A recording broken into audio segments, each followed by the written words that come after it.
ఎంత వస్తుంది? ఎకరాకి 26 వస్తుంది సార్. 26 బస్తాలు సార్. క్వింటాల్లో ఏంటి? Quintal sir. 26 quintal sir. నువ్వు మళ్ళా మాట మార్చేసావు సార్.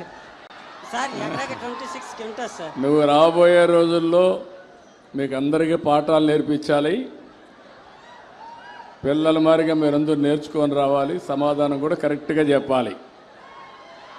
నీ జిల్లా ఎకరాకు ఎంత వస్తుందో ప్రొడక్టివిటీ తెలుసా నీకు? భయపడకుండా చెప్పు. ఎకరాకు ప్రొడక్టివిటీ జిల్లా ఎంత వస్తుంది, నువ్వెక్కడున్నావు, రాష్ట్రం ఎక్కడుంది, దేశం ఎట్టుంది సార్? ఐడియా లేదు. జిల్లా యావరేజ్ ఎంత ప్రొడక్టివిటీ? ఉత్పాదక శక్తి, ఉత్పాదకత 28. ఓకే, నెక్స్ట్ మీటింగ్కి వస్తాను, అప్పుడు అడుగుతాను మిమ్మల్ని.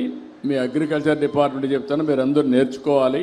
ఈరోజు మనం మీకు జీతాలు ఇచ్చినా, ఈరోజు సంక్షేమం ఇచ్చినా, ఒక రోడ్ వేసినా ప్రజలు కట్టే పన్నుల ద్వారానే ఇవన్నీ ఇస్తున్నాం.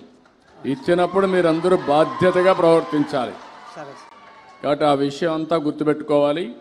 ఏదో ఉన్నామంటే ఉన్నాం కాదు, మొక్కుబడి కాదు.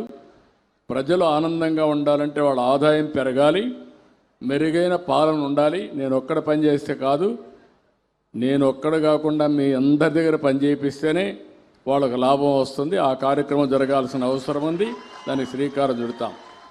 మీ అందరి పర్ఫార్మెన్స్ నెక్స్ట్ మీటింగ్ నుంచి ఏ ఊరిలో ఉండే రైతు భరోసా కేంద్రం మీ యొక్క పనితీరు ఎట్టుందో తీసుకొని వస్తా, చిట్టా తీసుకొని ఇక్కడికి వస్తా.